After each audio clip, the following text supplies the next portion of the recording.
But another setback came as the label folded. IRS labels picked up Inland Revenue Records, and IRS Records picked up distribution and reissued the EP. After Sterlingskas, who we call Annette, left the band to focus on her own project. Thank God for that. Blood on the Saddle. She was replaced by Michael Steele, formerly of the all-girl band The Runaways. Michael Steele, she's a girl. There we are. Formerly of the all-girl band The Runaways. Tony and the Movers, Slow Children, and Elton Duck. Yes. It is Los Angeles, remember. Blood on the Saddle, yeah. The Bangles' first full-length debut album on Columbia, which was called All Over the Place in 1984, captured their power pop roots, and featuring the hits, the single Hero Takes a Fall and the Kimberly Rue penned Beatlesque Going Down to Liverpool, which was originally recorded by Q's band Katrina and the Waves. The record received good reviews, and the video for Liverpool featured Leonard Nimoy, which helped Spock. Yeah, to help to generate further publicity. This came about due to a college friendship between Hoff and Nimoy's son Adam, who's now a television producer. They received a much wider audience, serving as the opening act for Cyndi Lauper on her Fun tour. So is he a Vulcan as well? He's a Vulcan, isn't he? I don't know. As this went some way to attracting the attention of Prince, who gave them Manic Monday. It was originally written for his group, Apollonia 6.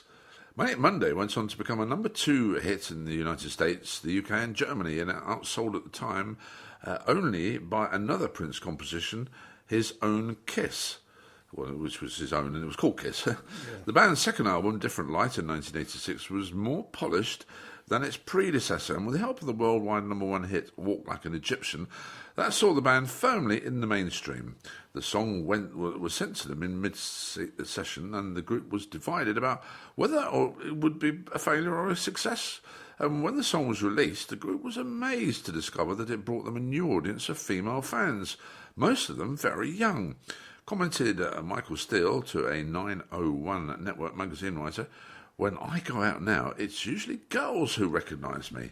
Oh, there you are. Lucky him, mate. Michael Steele is a man then? Yes, of course he is. Right. Well, he was an all-girl band. How could he be in an all-girl band? He didn't. He left to join an all-girl band. You see, if you You're not paying attention to what I was You reading. weren't paying attention, Okay. No. Well, there was friction among band members after music industry media began singling out Hoffs as the lead singer of the group, as a result of Columbia Records releasing mostly singles of which Hoffs sang lead.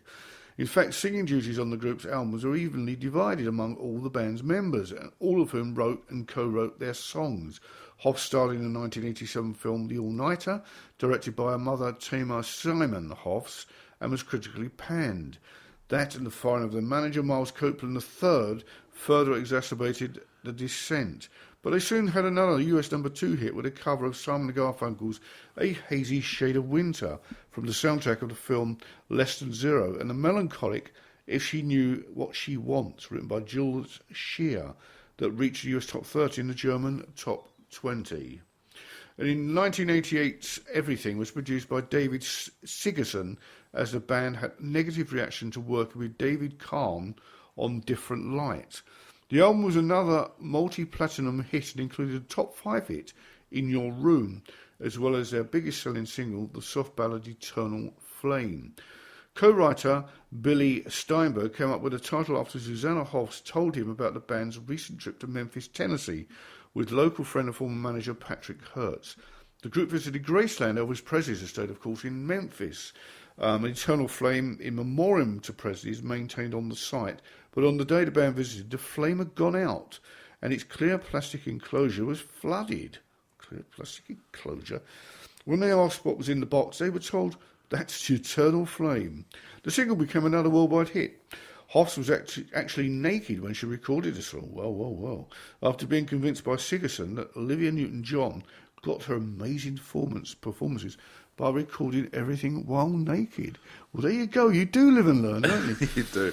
I'm getting carried away. Yeah, well, that's right, but the working relationship with the band had broken down, and the members went their separate ways shortly after. Hoffs began a solo career, and Vicky Peterson toured as a member of the Go-Go's and the Continental Drifters. They did break up for some time, but the band started drifting back together again in 1998.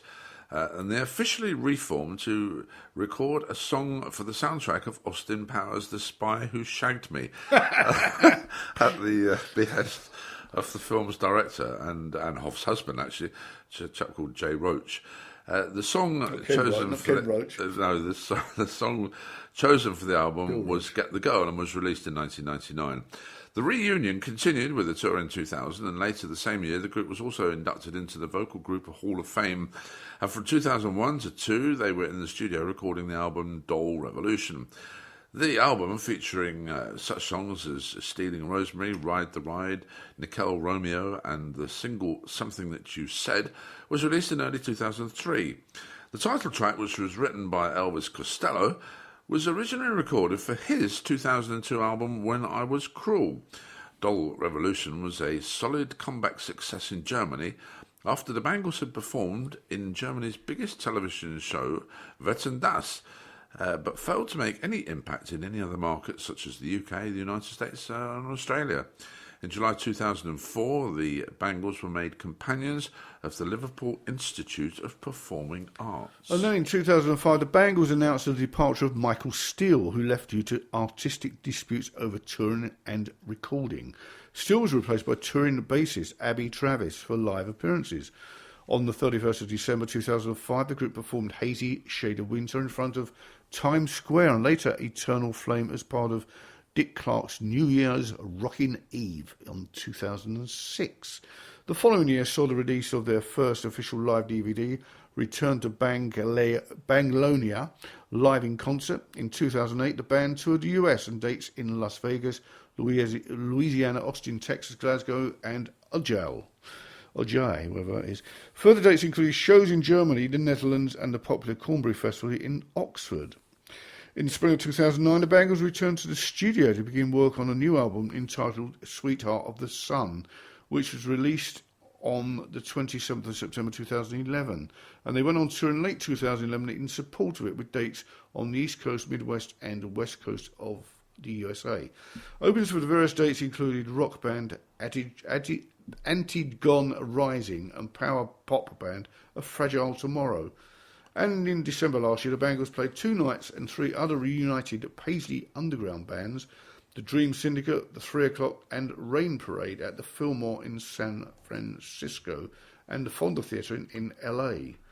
Their set list focused on their early material with remarks from the band at the beginning of the Fillmore show that they were going to be playing songs that they hadn't played in 30 years. Just a little peek at the Bangles here on Seclo Sounds in a programme called Rock and Pop Legends on a Friday morning with me, Mike Barry. And me, Bob Bluffield.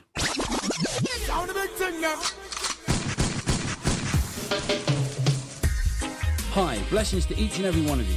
Join me, Darren Hoy, with the Reggae Takeover Show for 2 hours of the finest reggae vibes, each and every Wednesday, 9 through to 11 p.m, here on Seclo Sounds. Don't miss out on your weekly Sunshine Fix, featuring roots, rude boy, dub, lovers rock, ska, one drop, and much, much more. So go on, give your sound system a treat. Join me, wind down low, and skank the night away. One love. That's Wednesdays, 9 through to 11 p.m, live on Seclo Sounds. It's a top selector.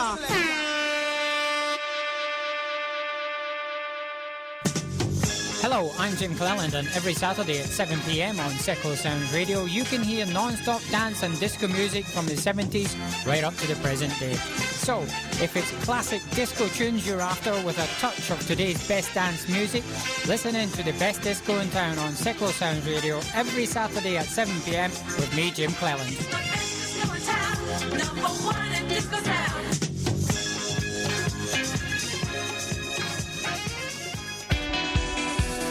MK Flyers Online, the fast and simple way to find any kind of business or service locally. Find us at mkflyersonline.co.uk or download the MK Flyers mobile app from your app store. MK Flyers Online proudly supports Seclo Sounds, community radio for Milton Keynes. Hello, I'm Mike Barry. And I'm Bob Bluffield. And together with Alan Mullion, we bring you The Grumpy Old Men on Saturday morning between 8 and 10. We take a look back at what's been happening during the week and let's just say discuss it. Oh yes, we do play some good music as well. That's all here every Saturday morning between 8 and 10 on Seclo Sounds.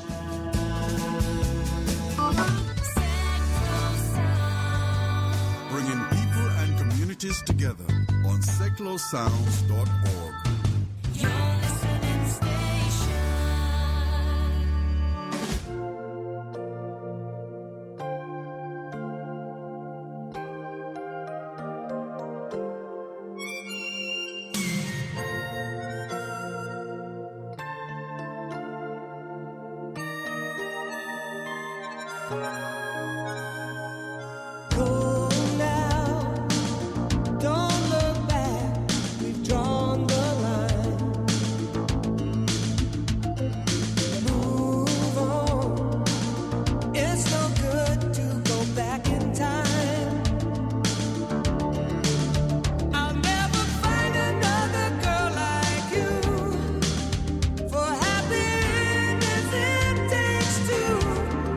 Fire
Starer and from Starship. Starship, yes. San Francisco, California-based group of the